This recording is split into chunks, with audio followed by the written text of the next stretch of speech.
দর্শক, অভিযান পরিচালনা করছেন অধিদপ্তরের সহকারী পরিচালক আব্দুল জব্বার মন্ডল এবং জরিমানা কার্যক্রম প্রক্রিয়া কিন্তু চলমান, আপনাদেরকে সরাসরি দেখাচ্ছি।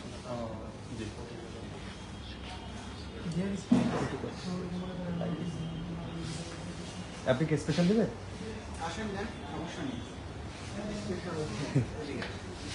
দর্শক, এখানকার যিনি রয়েছেন, যে এখানকার আউটলেটের যিনি দায়িত্ব রয়েছেন, তার সাথে আমরা একটু কথা বলে নিতে চাই। খাবারগুলো একসাথে ছিল, তারপরে একটু পানি পড়তেছিল, আর কিছু খাবার আগে সিল করা হয়নি, তার একটা প্রক্রিয়া ছিল, আর হচ্ছে এক্সপায়ারি ডেটের একটু প্রবলেম ছিল, এতটুকু একটা প্রবলেম ছিল।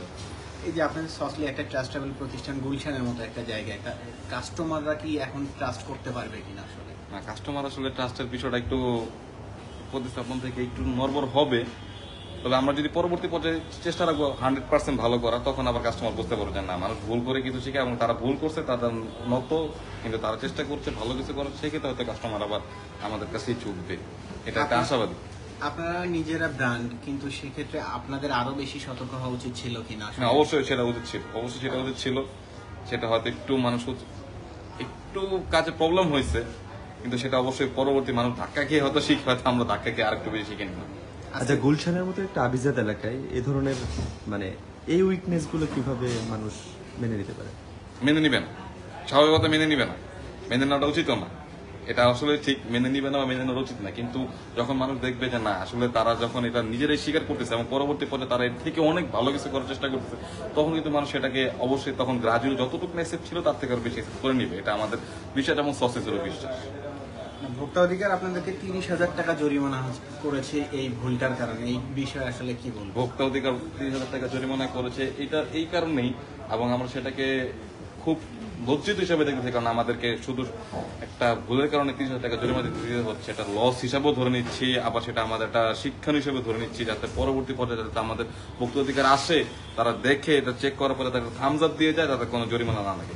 এটা যেন পরবর্তী স্টেপ হচ্ছে আমাদের এই। যদি পায় পরবর্তীতে আপনাদের কোনো অনিয়ম, এটা তো পরের হিসাব, যদি পাওয়া যায় ইনশাল্লাহ হবে না, ইনশাল্লাহ হবে না। ভোক্তা অধিদপ্তর কি লেসন দিয়েছে আপনাদেরকে? লেসন তো দিল এটাই, যাতে আমরা কাঁচা পাকা খাবারগুলোর সাথে না রাখি, খাবারগুলো যাতে ইনটেক অবস্থা থাকে, ইনশাল্লাহ আমরা সেটা রাখবো, ইনশাল্লাহ ইনশাল্লাহ।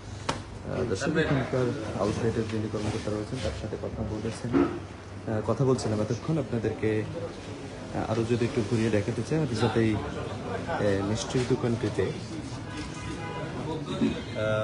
এই ধরনের যে প্রোডাক্টগুলো রয়েছে, খাদ্যপণ্যগুলো রয়েছে, যে সেগুলোতে কিন্তু বেশিরভাগই মেয়াদ নেই, যে মেয়াদগুলো দেওয়া রয়েছে সেগুলো ফাঁকি দেওয়া হয়েছে। বেশ কিছু প্রতারণার অভিযোগ উঠেছে এই দোকানের বিরুদ্ধে। দর্শক, আপনাদেরকে সরাসরি দেখাচ্ছি। শালবালা ফেসবুক পেজ থেকে রয়েছে এইচ এম মাহি।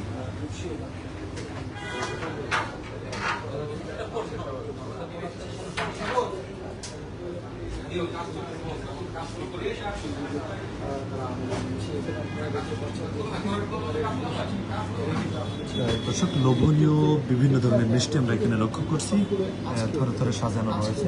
সেই মিষ্টির যে মেয়াদ, সেই মেয়াদের বিষয়ে কিন্তু প্রতারণার অভিযোগ উঠেছে। উত্তর দপ্তর সেই কথাই কিন্তু বলছেন আপনাদেরকে, যে সুস্বাদু যে মিষ্টি, সেই মিষ্টিগুলো কিন্তু সরাসরি দেখাচ্ছে আপনাদেরকে। যে মূল্য এখানে নির্ধারণ করা হয়েছে সেটিও চোখ কপালে ওঠার মতো, কিন্তু সে ধরনের রেসপন্সিবিলিটি, দায়িত্বশীলতার পরিচয় কিন্তু তারা দেখে। যার ফলে কিন্তু 30,000 টাকা জরিমানা করতে হয়েছে প্রতিষ্ঠানটিকে। ভোক্তা অধিকার সংরক্ষণ অধিদপ্তর এখন রয়েছে এখানে, আপনাদেরকে দেখাচ্ছি রাজধানীর গুলশান থেকে।